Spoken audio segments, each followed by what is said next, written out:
Assalamualaikum warahmatullahi wabarakatuh. Selamat pagi semuanya. Kami dari Desa Kubu Lok Cut, Sawang, Gunci menyeberang ke sekolah SMA, SD ataupun Madrasah Ibtidaiyah Min Sawang tidak bisa lewat kerana di malam air banyak. Rakit yang dibuat semua dah hilang, dibawa banjir lagi. Cederalun harapan anak-anak di seberang Sungai Sawang untuk kembali bersekolah setelah bencana banjir bandang kembali pupus.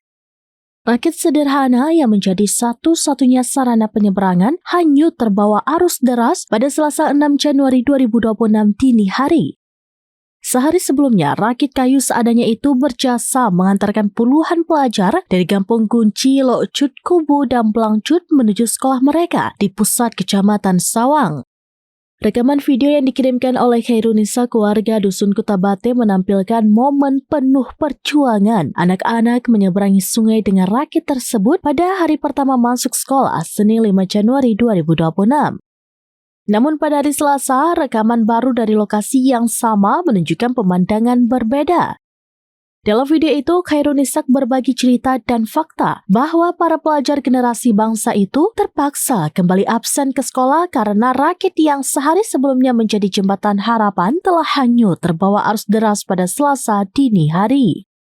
Untuk diketahui, seluruh akses utama berupa jembatan penyeberangan menuju ke 4 desa di seberang Sungai Sawang ini telah putus dalam bencana banjir besar 26 November 2025.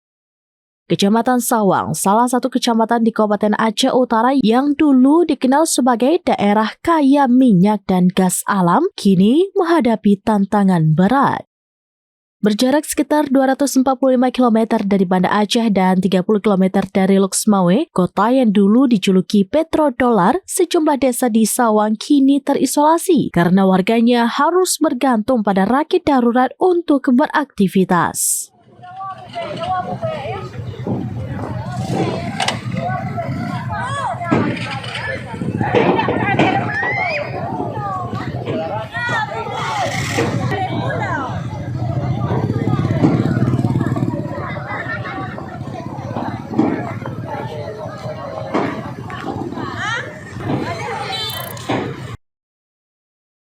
Download